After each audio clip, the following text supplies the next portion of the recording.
이사택으로 이제 이전하면서 준비할 때 이사택에는 시간적 제한과 또 용법적 제약 이 두 가지가 있었습니다. 제한과 제약. 그것은 8년이라는 거주 기간이 일단은 제한돼 있다는 것이고요. 그리고 임대라는 용법적 제약. 그러니까 제 마음대로 했다가는 나갈 때 다시 원상복구를 해야 되는 그런 제약이 있더라라는 것이죠. 그렇다고 해서 자가주택은 그러면 제한이 없느냐? 시간적으로도 무제한이고 모든 용법적에도 제약이 없느냐? 그렇지 않죠. 모든 주택에는 이 제한 연령이 있습니다. 몇십 년이 지나면 헐고 낡아져서 다시 건축을 해야 되는 그런 일도 있고요. 그리고 내 집이니까 뭐 내 마음대로 할 수 있다고 생각하지만 윗집, 아랫집, 옆집 뭐 이런 거 다 고려하다 보면 그렇지 못하는 것이 또 사실이죠. 이런 것을 통해서 보면서 제가 우리네 인생도 이것과 굉장히 닮은 구석이 있다, 닮은 점이 있다. 두 가지. 무엇입니까? 우리 인생에도 시간적인 제한과 또 이 생활에 제약이 있더라라는 것이죠. 통계적으로 보면 평균적으로 우리는 85년 정도를 산다고 합니다. 물론 90년을 사시는 분도 계시고 100년을 사시는 분도 계시고 그 이상을 사는 분도 분명히 있습니다. 제 소원은 늘 말씀드리지만 우리 익숙소 가족들은 기본 120년 거기에 플러스 알파 이런 은혜를 입으시기를 간절히 소원하고 기도하고 있습니다. 들어주시는 것은 하나님 마음이고 간구하는 것은 제 마음이고 그래서 열심히 기도하고 있습니다. 그것도 이 연수만 채우는 것이 아니라 건강하게 맑고 깨끗하게 지내시다가 우리 하나님께 나아갔으면 좋겠다라는 것이죠. 그러나 120년이 됐든 120년 플러스 알파가 됐든 한 번 죽는 것은 하나님이 정하신 것이죠. 우리 모든 인생에는 시간적인 제한이 있기 마련이다라는 것이죠. 또한 우리 인생은 내 마음대로만은 살 수 없습니다. 그렇지 않습니까? 법률적으로나 도덕적으로나 또 관습적으로 관례적으로 또 윤리적으로 제약을 받죠. 우리 기독교인들은 아주 큰 제약을 느끼며 사실 것입니다. 그것은 무엇입니까? 하나님의 말씀을 어기면 안 된다. 하나님의 말씀에 꼭 순종해야 된다라는 것이 일종의 제약으로 느껴지실 수 있을 것입니다. 그래서 우리는 자유를 꿈꿉니다. 어떤 자유를 꿈꾸십니까? 내 인생에는 어떠한 제한과 제약이 없기를 바란다라는 것입니다. 몇 년을 살지 그건 내가 정하는, 어떻게 살지도 내가 정하는 것이죠. 그저 내가 살고 싶은 대로 그 누구에게도 그 어떤 것에서 매이지 않고 내 생각과 내 의지와 내 판단에 따라서 내 멋대로 내가 멋있다고 생각하는 대로 살고 싶다. 그것이 바로 자유인이 아닌가. 나 자유인이 되고 싶다.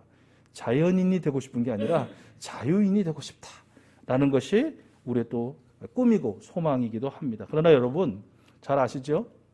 이것은 마음뿐이지 자유라는 것이 그런 것이 아니라는 것 아마 잘 알고 계실 것입니다. 무제한적이고 무조건적이고 무질서한 삶, 그것은 자유가 아니라 무엇이죠? 방종이죠. 방종. 큰 죄악이라는 것입니다. 그렇다면 여러분 참 자유란 무엇일까? 참 자유란. 여러분 어떻게 생각하세요? 여러분이 생각하시는 참 자유란 무엇입니까?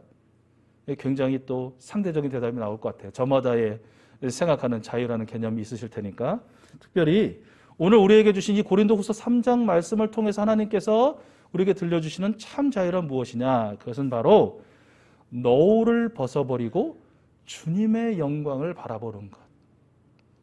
한번 따라서 해보실래요? 노를 벗어버리고 주님의 영광을 바라보는 것. 노을이 무엇입니까? 손수건 같은 것이죠. 이렇게 밖에 나가서 햇볕이나 또는 자기 얼굴이 보이지 않도록 이렇게 뒤집어 쓰는 것을 노을이라고 얘기하죠. 이 노을을 뒤집어 쓰면 어떻습니까? 앞이 있는 그대로 보이지 않죠. 그렇죠? 가려워져 보이는 것 아닙니까? 빛이 좀 가려워져 보이고 색깔이 좀 가려워져 보이고 형체가 가려워져 보이고 내용이 가려워져 버리는 것이죠. 그 모든 가리는 노을을 벗어버리고 있는 그대로의 그 모습과 진리 진실 그대로, 그것이 주님의 영광인데 그 주님의 영광을 바라보는 것이 참 자유다라고 우리 하나님께서 말씀해 주시는 것입니다. 모세 시대로부터 시작해서 바울의 시대까지 유대인들은 아주 짙은 노를 쓰고 있었어요. 그들의 어떤 인습, 관습, 또 율례, 전통, 자기 의지 이런 것들이 그들의 노을이었습니다. 그래서 구약의 말씀, 즉 모세율법에 세세하게 기록되었고 예언되고 있는 예수 그리스도를 그들은 전혀 이해하지 못했다라는 것이죠.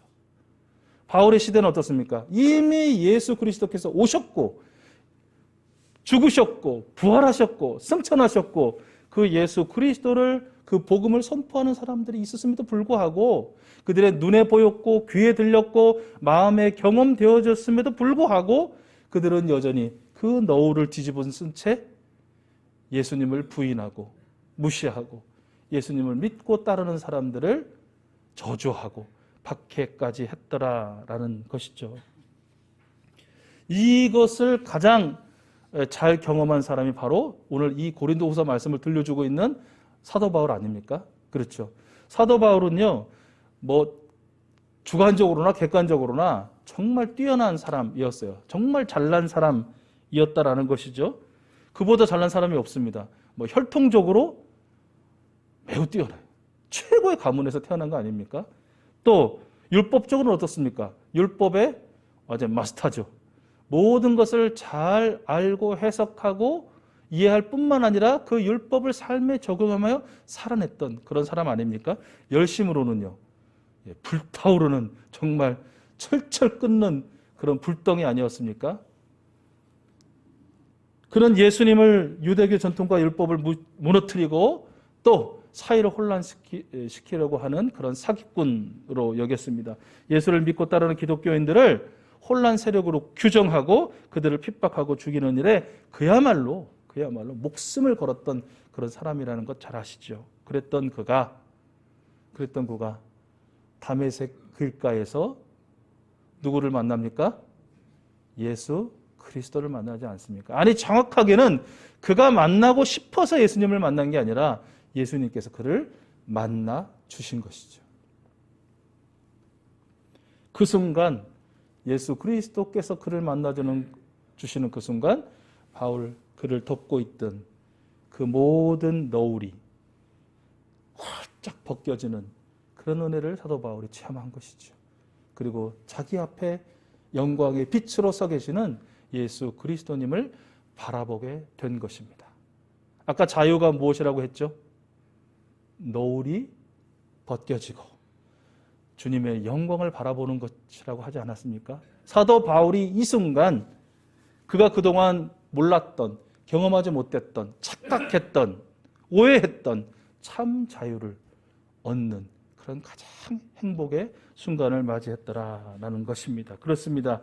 예수 그리스도를 믿음으로 말미암은 죄와 죽음으로부터의 해방, 그것이 바로 참 자유인 것입니다.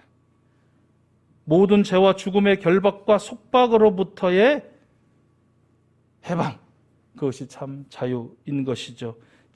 우리 죄의 모든 너울이 벗겨지고 우리 손목과 발목과 우리의 삶을 옥죄고 있던 그 죄의 사슬이 완전히 파괴되고 깨트려지는 것이 바로 우리에게 있어서 참 자유다라는 것입니다. 그리고 그 모든 속박으로부터의 해방, 얽매임으로부터의 자유, 씌어져 있음의 어두움으로부터 환히 우리를 밝히 보도록 벗겨주시는 그 모든 일련의 과정을 인도하시는 분은 바로 성령 하나님이시다라는 것이 오늘 말씀이 우리에게 들려주시는 증언인 것입니다. 그래서 우리는 이야기합니다. 성령님이 아니고서는 누구든지 예수를 주라고 할 수 없는 것이죠. 성령님께서 그리 하셨기 때문에 우리는 예수 그리스도를 마음에 모셔드리고 믿음을 고백하고 나의 주 나의 하나님으로 모시고 살 수 있게 되었다라는 것입니다. 여러분, 사도 바울처럼 저와 여러분들도 이미 참 자유를 경험한 사람들인 줄로 믿으십니까? 우리는 참 자유인입니다. 왜 그렇습니까?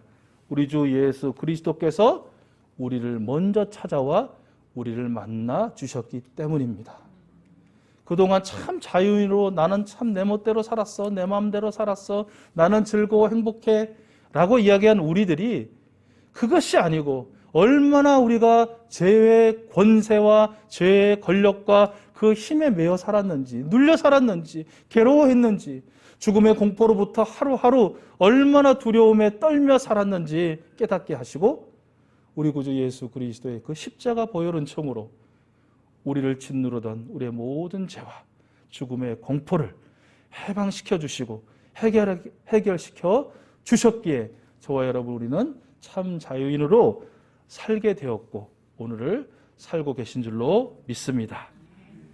그러므로 우리는 굳게 서서 다시는 그 죄의 사슬에 매이거나 죄의 종살이의 멍에를 매지 말아야 할 것입니다. 하나님께서 우리를 부르셔서 자유를 누리게 해주셨으니까 우리는 그 자유를 우리의 육체를 만족시키는 그런 도구로 삼지 않고 사랑으로 서로 섬기는 하나님의 사람들로 살아야 될 줄로 믿습니다.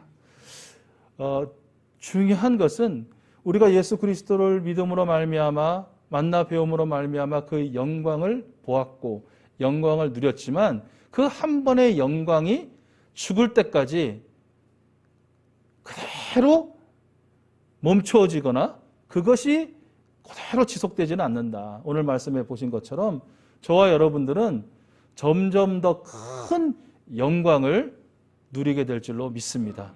어제의 영광보다 더 큰 영광, 오늘보다 더 큰 영광을 우리는 내일 누리게 될 것입니다.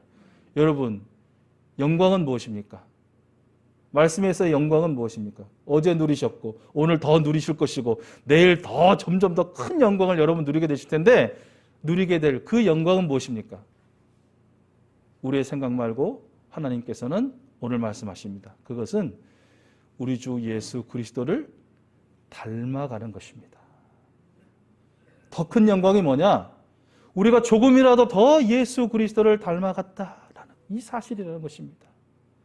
우리가 한 10% 예수님을 닮은 영광을 어제 누렸다면 오늘은 단 1%라도 더 높여서 11%, 나머지 89%가 내가 예수 그리스도와 전혀 무관한 상관없는 삶을 살더라도 11%, 어제보다는 조금 더 예수님을 닮았네. 우리 예수님께서 오늘 조금 더 네가 나를 닮아가는구나 라는 그 말씀을 듣는, 그 칭찬을 듣는 그런 기쁨을 누리는 것이 더 큰 영광을 누리는 것이다 라는 것이죠. 우리 사랑하는 이수수 가족들 모두가 점점 더 큰 영광, 즉 점점 더 우리 주 예수 그리스도님을 닮아가는 하나님의 아들이요 하나님의 딸이요 우리 주님 안에서의 참 자유인들이 다 되실 수 있기를 축복합니다. 거울을 보시잖아요. 아주 오래전에 거울도 안 보는 여자라는 노래가 유행한 적이 있었는데 여러분들 거울 다 보시죠? 하루에 몇 번 정도 보세요? 하루에 몇 번 정도 보세요? 그것도 제각각 다르시겠죠? 거울 바라보시면서 어떤 생각을 하세요? 어떤 분들은 예전에 안 그랬는데 이러신다고 그러시더라고요. 또 흰머리가 더 늘었네. 또 보시고 늙어가는구나.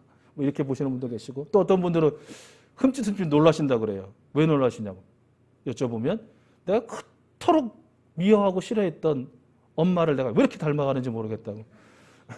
아빠 모습인데 아버지 모습인데 얼굴에 그대로 있다고 이렇게 또 말씀하시는 분도 계시더라고요. 사랑하는 여러분, 거울을 바라볼 때마다 거울에 비춰지는 우리의 육체, 우리의 육신 중요하죠. 더러워진 거 있으면 씻어야 되고 흐트러져 있으면 반듯하게 또 정리해야 되고 그런데 한 가지 더 정말 중요한 것, 내 모습, 내 심성, 나의 삶은 우리 주 예수 그리스도를 점점점 닮아가는 그 영광의 빛을 비추고 있는가, 빛이 드러나고 있는가. 그동안은 안 하셨다면 오늘 이후로 글쎄 모르겠어요. 여러분이 하신다고 그래가지고 앞으로 1년을 하시겠어요? 10년을 하시겠어요? 기껏 해야 한 1주간 하시는 건데, 한 주간 하시는 건데, 한 주간 동안이라도 아침에, 점심에, 저녁에 거울을 바라보실 때마다 예수님을 닮아가고 있는가? 닮아가는가? 또 닮기를 원한다? 라는 소망들이 스스로에게 또 우리 주님께 올려줄 수 있게 되는 여러분 되시기를 바랍니다. 자, 이렇게 우리에게 참 자유를 허락하시고 점점 더 큰 주님의 영광 가운데 살게 하신 우리 주님께서 한 주간 이 두 가지를 명령해 주십니다. 오늘 4장 2절의 말씀에 두 가지인데, 첫 번째는 우리는 부끄러워서 드러내지 못할 일을 배격하라.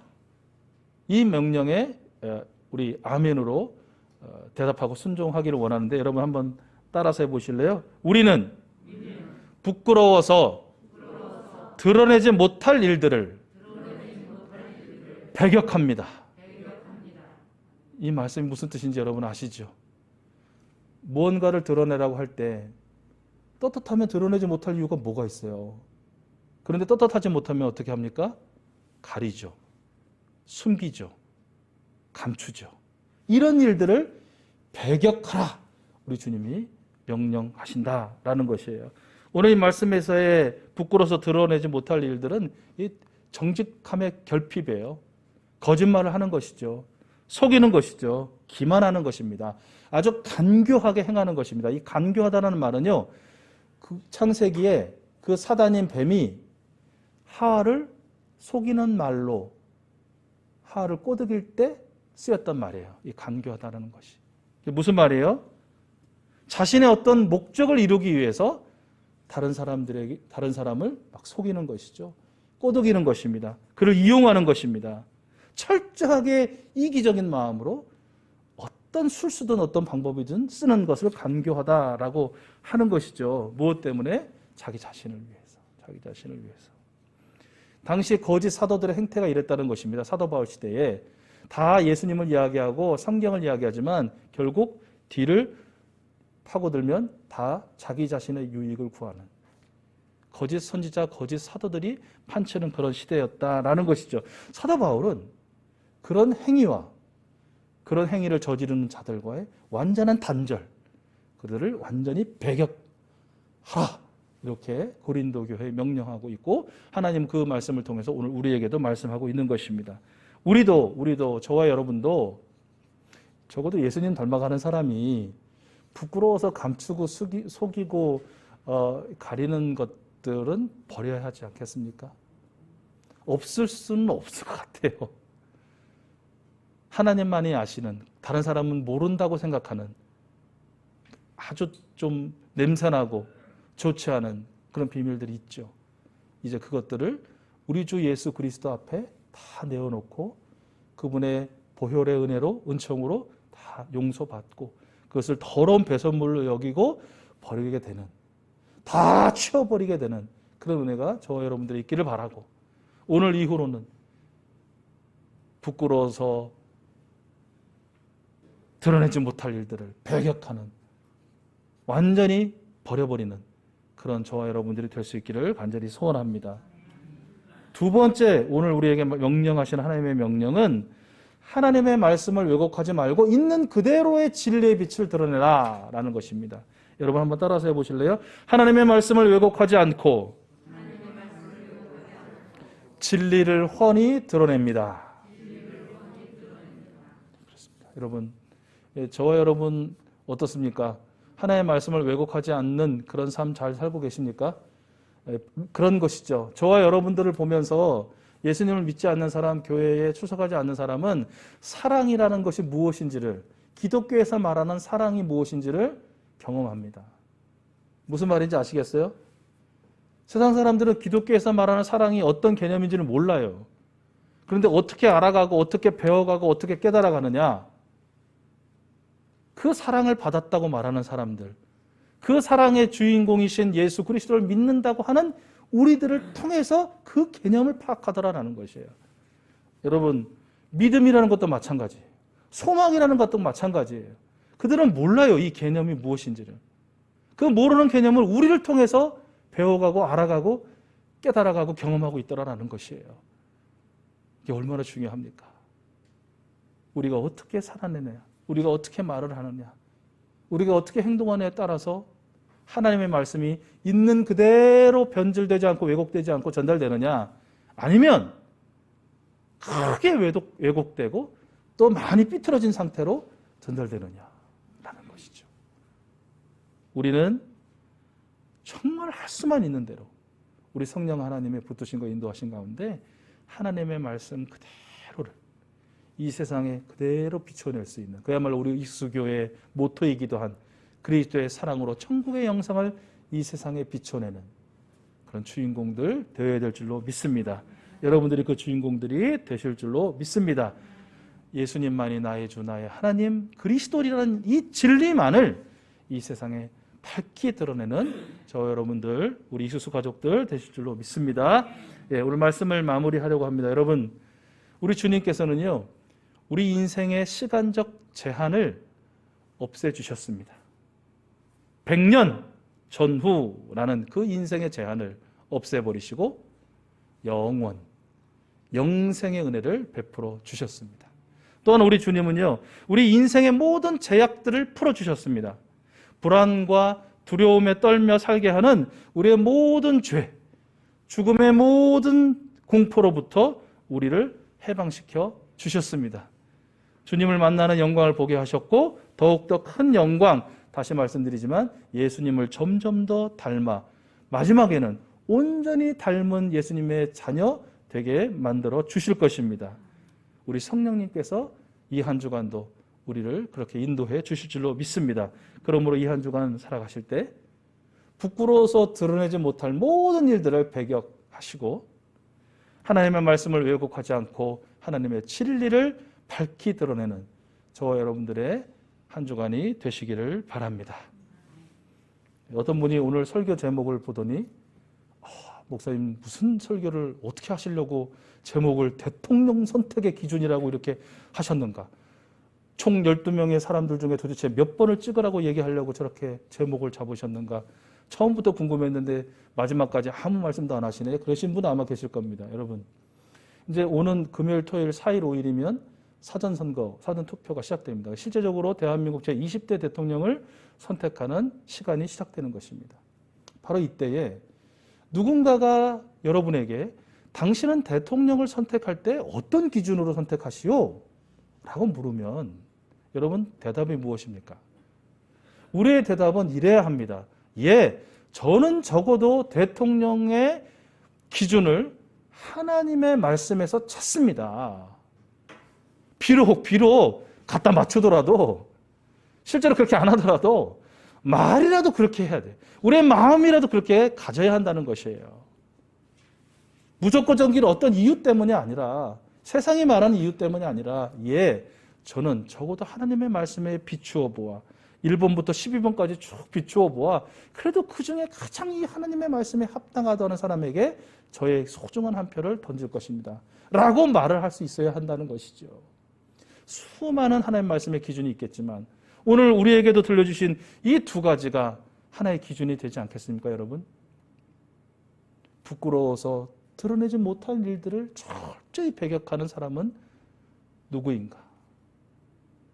하나님의 말씀을 지독히도 왜곡하지 않고 예수 그리스도의 그 진리의 빛을 환히 드러낼 수 있는 사람은 누구인가? 없다. 암만 생각해도 1번부터 12번까지 이런 사람은 없다. 그러면 조금이라도 가까운 사람. 왜냐하면 선택 안 할 수는 없잖아요. 선택 안 하고 저를 세우실래요, 대통령으로? 그러진 않을 거 아닙니까? 조금이라도 가까운 사람. 기도하면서. 그래야 하나님이 원하시는 사람. 우리가 그토록 간절히 바라고 소원하며 기도했던 그 기도의 응답을 여러분 체험하게 되시지 않을까요? 여러분의 그 정말 하나님 나라의 시민으로서의 그 역할을 통해서 우리 대한민국에 물론 이제 3월 9일 지나야 선택이 되겠지만 확정이 되겠지만 귀한 지도자 세워지게 될 줄로 믿습니다.